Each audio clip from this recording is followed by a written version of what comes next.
So I'm just here with the People's Vaccine Inquiry, and you guys have all just been speaking. Quite terrifying. Still now, there's a nervousness about it, and there's a sense that you're doing something that's beyond the pale. And some of the things we've just heard from you. What's your central message on why you've had to have a People's Vaccine Inquiry? Obviously, it hasn't been addressed, as you've been saying, clearly enough. What? So there are some fundamental issues that have been called out for years now, but have still not been heard. And the inquiry very deliberately excluded those points from the examination. And we're just trying to raise public awareness. So we're trying to get to finally start processing it. And that's all we can do is keep saying it, isn't it? I think one thing I would say is also people are bored about COVID. They think, it's all over.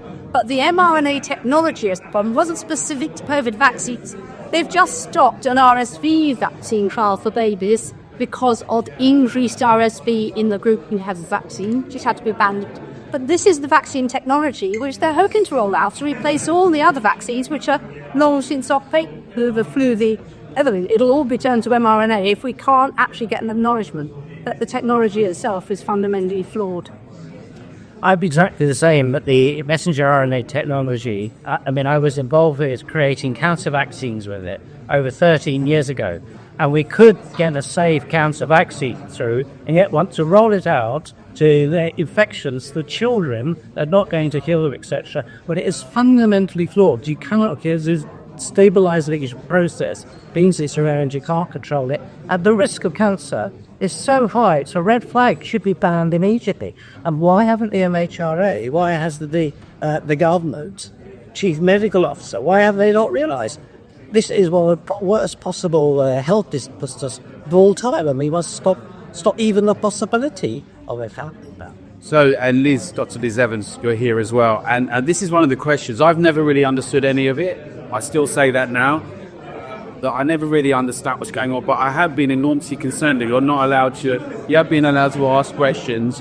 There's a lot of spearing and censorship and spying, and even now, this sense if you're enhanced vaxxer or you're this pariah that's sort of dangerous, or it'll be like howling to the moon, in spite of all the things we've now found out, what's the central message you think you'd like to put across on people vaccinating your heart? So I think all of us have been trying to speak out. UKMFA said before the authorisation, we wrote a 14-page fully referenced letter in November 2020 with stuff that was in the public domain, even there, which showed that there was serious safety concerns, but also seriously liberal the way this was being framed. And all been censored throughout the period of the emergency.